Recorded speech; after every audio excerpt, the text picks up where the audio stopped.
Hola, hola, te doy la bienvenida a nuestra clase número 5 de este taller de renta persona natural gratuito que estamos brindando por medio de YouTube. El día de hoy con nuestra explicación de las rentas por ingresos de capital. En las clases anteriores hemos visto lo que es residencia fiscal, hemos conocido todo lo que es el formulario en donde se presenta la declaración y empezamos a mirar cada una de las liquidaciones con ejemplos, normativa y teoría para que todo nos quede súper claro. Recordemos que nuestros clientes pueden tener varios tipos de ingresos, pueden ser asalariados y registrar toda su información en las rentas laborales, o pueden trabajar bajo honorarios y registrar todos sus movimientos por la renta de honorarios, o pueden tener ingresos por capital, que son los que vamos a ver el día de hoy. Y las tres rentas tienen sus características específicas, sus deducciones específicas y tú las debes dominar muy bien. Yo te quiero invitar antes de continuar a que si no te quieres perder ninguna de mis clases, te suscribas en el botoncito rojo de abajo y actives la campanita para que YouTube te avise cada vez que subamos una nueva clase. No te quiero dar más preámbulos, vamos a empezar con nuestra liquidación del día de hoy. Esta es la columna que vamos a abarcar el día de hoy, renta de capital, desde la casilla 58 hasta la 73 para llegar, como lo hemos hecho en las clases anteriores, primeramente a la renta líquida ordinaria. Partimos de la casilla 58 llamada ingresos brutos para este tipo de renta de capital, en donde incluimos en la renta de capital los conceptos de intereses, rendimientos financieros, arrendamientos, regalías y explotación de la propiedad intelectual. Esto lo podemos validar en el Estatuto Tributario, artículo 335, numeral 2. Ahora, definamos un poquito cada uno de estos términos. Por ejemplo, si hablamos de intereses, podemos mencionar los intereses presuntivos, figura que se establece en el artículo 35 del Estatuto Tributario, en la cual hablamos de esos préstamos en los que se incurren socios o accionistas en una sociedad y se hace un cálculo de interés presuntivo. Este cálculo debe hacerse de acuerdo a la tasa de interés del DTF al 31 de diciembre del año anterior. También lo habíamos hablado en Instagram. En nuestro drive, el drive que tenemos del equipo contándonos, yo les dejé un modelito para calcular los intereses presuntivos. Cuando hablamos de rendimientos financieros nos referimos a las utilidades que obtenemos una vez hacemos una inversión por un tiempo determinado y esto genera un beneficio monetario para nuestro cliente, que significa un ingreso por rendimiento financiero.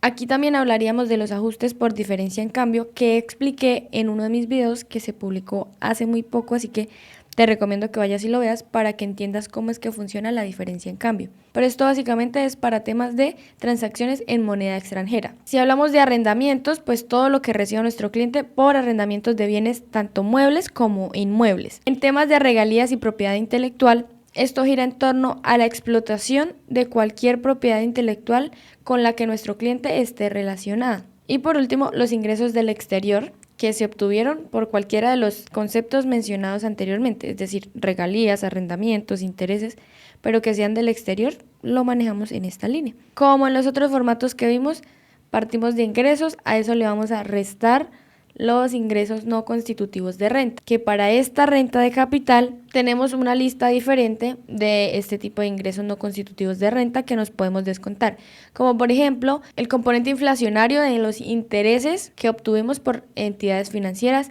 el componente inflacionario de los rendimientos financieros, que es diferente, los aportes obligatorios a pensión, los aportes voluntarios al fondo RAIS y los aportes a salud. Como ya hemos visto en la mecánica de este taller, siempre tenemos una limitación que debemos considerar y una normativa en la que nos podemos remitir para profundizar más en el tema. En el caso de los componentes inflacionario de interés y de rendimientos financieros, tú te puedes tomar el valor completo que tengas siempre y cuando no estés obligado a llevar contabilidad. En temas de aportes a fondos de pensión obligatorio, no tenemos límite. La normativa es el artículo 55. En temas de aportes a RAIS, tenemos la limitación del que no nos debemos exceder el 25% del ingreso laboral y la limitación de las 2.500 VT que equivale a 95.010.000 pesos. En aportes obligatorios a salud no tenemos limitación, nos podemos tomar todos los valores. Pasamos a la casilla 60 que la tenemos habilitada, costos y deducciones procedentes. Para esta casilla tenemos una pequeña tablita que les va a ayudar a ubicar los conceptos y es, por ejemplo, temas de nómina, temas de mensajería, temas de seguros, temas de cánones de arriendo, temas de transporte, de papelería, impuesto predial e impuesto de industria y comercio, servicios públicos. Y la normativa ustedes la pueden ver en esta partecita, y el límite que debemos considerar, más que un límite, es una observación, y es que cada uno de estos costos y deducciones deben tener relación de causalidad y proporcionalidad con la actividad con la que se están generando los ingresos. Es importante saber pues que cada uno de ellos debe tener su documento que respalde, y en el caso por lo menos de nómina debe traer nómina electrónica para que pueda tomarse como costo y deducción. Tenemos también como costo y deducción intereses en préstamos bancarios y particulares, aplicando la limitación del componente inflacionario que nos habla la norma. También tenemos como costo y deducción los pagos por empleados que sean nuevos. Aquí también hablamos de la ley del primer empleo, y es que si tú tienes empleados que sean menores de 28 años y ese es su primer empleo, pues tú te lo puedes tomar como costo y deducción en tu renta de capital, siempre y cuando no superes el límite, que es 115 VT mensuales, que en el año, o sea, al acumular esas 115 VT nos da 4.370.460 pesos. También tenemos los pagos por salarios y prestaciones sociales a adultos mayores que aún no sean beneficiarios de la pensión de vejez, ningún tipo de pensión pues. Llegamos a nuestra casilla 61, que a este punto, si tú has visto el taller completo, ya sabrás que esta renta líquida es los ingresos brutos menos los ingresos no constitutivos de renta menos los costos y deducciones. Aquí se nos habilita una nueva casilla que no habíamos visto en las rentas anteriores, y es las rentas líquidas pasivas de entidades controladas del exterior.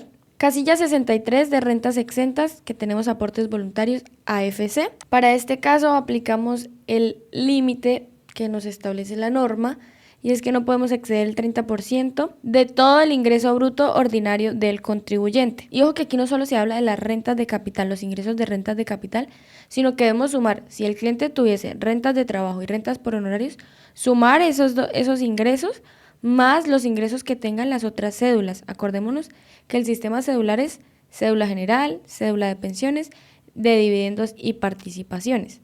Entonces, todos los ingresos que están acá, los ingresos que tenemos acá, los ingresos de acá y de acá sumados nos deben dar un resultado. Y estos aportes voluntarios a AFC no pueden exceder el 30% de ese total. En la casilla 64 de otras rentas exentas, que para las rentas anteriores veíamos un listado bastante amplio, incluyendo la renta exenta del 25%, no la vemos en la renta de capital. En la renta de capital solo hablamos de ítems muy claros: rentas alusivas a las creaciones literarias de la economía naranja, por acá ustedes pueden ver la normativa, numeral 8 del artículo 235-2 del Estatuto Tributario, y las rentas de capital obtenidas en países del CAN, que es la Comunidad Andina. Para este caso, las rentas que se obtienen en países de la Comunidad Andina no tienen ningún límite, ni siquiera el del artículo 336 del Estatuto Tributario, que siempre aplicamos al final. Aquí ya en la casilla 65 pues es la suma de estas dos. Pasamos a deducciones imputables, y en intereses de vivienda para rentas de capital tenemos que esos intereses no pueden superar 1.200 VT, es decir, 45.604.800 en el año. En otras rentas imputables tenemos tres ítems muy claros: aportes a título de cesantías realizados por partícipes independientes, tenemos intereses por préstamos educativos del ICETEX, ojo ahí que es solo del ICETEX, y los gravámenes al movimiento financiero, que también vimos en la renta anterior. Entonces vamos a ponerle números a esto para que tenga mucho más sentido. Tenemos al señor Ricardo López, una persona natural que no está obligada a llevar contabilidad, y para el 2022 tiene la siguiente información: tuvo ingresos por el arrendamiento de una casa de 180 millones, tuvo ingresos por explotación de intangibles de 11 millones de pesos, tuvo ingresos por intereses y rendimientos financieros de 7.500.000, pagó un impuesto predial de la casa arrendada de 180 millones de pesos, tiene unos gravamen al movimiento financiero o GMF de 1 millón de pesos, aportó a salud por 9.625.000, aporte a pensión obligatorio 13.090.000 y unos aportes voluntarios de 12 millones. Paso número 1, debemos sumar la totalidad de los ingresos que abarquen rentas de capital para llevarlos a la casilla 58, que de acuerdo a lo que vimos podríamos mencionar el arrendamiento de la casa, la explotación de intangibles y los ingresos por intereses y rendimientos financieros. Eso nos da un total de 198.500.000. Después pasamos a la casilla 59 de ingresos no constitutivos de renta ni ganancia ocasional. En este caso, de acuerdo al listado que ya vimos, tenemos aportes para salud, aportes para pensión y nuestro componente inflacionario de los intereses percibidos. Entonces, de salud 9.625.000, pensión 13.090.000. Para nuestro caso, el componente inflacionario de una persona que no está obligada a llevar contabilidad es del 100% de los intereses precisamente y rendimientos financieros que ya canceló, para un total de ingresos no constitutivos de renta de 30.215.000 pesos. En el paso número 3 vamos a la casilla 60, que es determinar el total de costos y gastos procedentes, que para nuestro caso lo único que yo registraría es el impuesto predial de las casas arrendadas por 6 millones de pesos. Si llegamos ya ahora a la casilla 61 de renta líquida, tomamos ingresos brutos menos ingresos no constitutivos de renta, casilla 59, menos costos y deducciones, casilla 60, y llegamos a un valor de 162.285.000. Debemos mirar esa casilla que se nos habilitó en el formulario por rentas pasivas de entidades controladas en el exterior. En nuestro ejemplo no aplica, entonces la dejamos en 0 y pasamos al ítem número 6, en donde debemos identificar las rentas exentas, que solo tenemos una por validar y son los aportes a los fondos de pensiones voluntarias, y tenemos dos limitaciones para considerar. El valor aportado son 12 millones. El primer límite es de 3.800 VT, no lo superamos, así que nos podemos tomar los 12 millones completos. El segundo límite es el 30% de los ingresos brutos de las rentas de capital. No lo superamos, que tomamos los 198.500.000, lo multiplicamos por el 30% y eso nos da 59.550.000. El valor aportado son 12, no lo superamos, no lo podemos tomar completo como renta exenta. Y pasamos a la casilla 65 de total de rentas exentas por 12 millones. Ahora entremos a las deducciones imputables, que para nuestro caso lo único que aplica es el GMF, gravamen al movimiento financiero, regulado en el artículo 115 del Estatuto Tributario, en donde pagamos 1 millón de pesos. La limitación o la condición es que nos podemos tomar solo el 50% del valor pagado, quiere decir 500.000 pesos. Entonces, no tenemos deducciones de intereses de vivienda, y de otras deducciones imputables a la casilla 67 solo tenemos 500.000, lo que quiere decir que el total de deducciones imputables es de 500.000 en la casilla 68. Ahora pasamos nuestra renta por la limitación del artículo 336 del Estatuto Tributario, en donde debemos medir el 40% y el límite de las 5.040 VTs que ya vimos en las otras dos clases. Para este ejemplo, ingresos brutos, casilla 58, por 198.500.000, menos ingresos no constitutivos de renta, casilla 59, por 30.215.000. Eso nos da 168.285.000.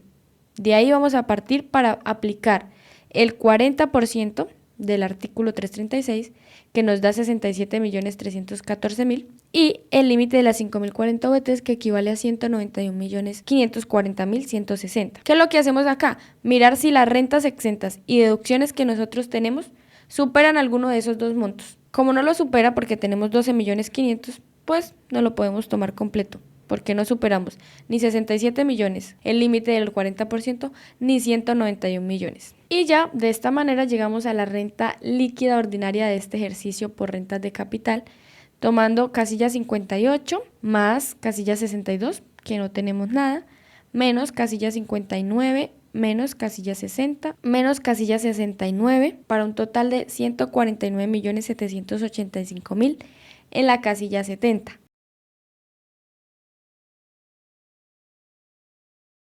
Y es así como terminamos nuestra clase del día. Espero que esta explicación haya sido clara y que dentro de los comentarios nos dejes todas tus sugerencias, tus complementos a la información que ya compartimos, porque la idea de Contados es que como comunidad aprendamos entre todos. Te espero en nuestras próximas clases, en donde vamos a estar revisando otras liquidaciones de renta, viendo cómo se termina todo este proceso, dando recomendaciones de aplicaciones digitales para que tú puedas ayudarte en todo el proceso de declaración de renta, y vamos a hacer muchísimos más ejercicios. Sin nada más que decir, yo me despido. Muchísimas gracias por estar aquí y nos vemos pronto.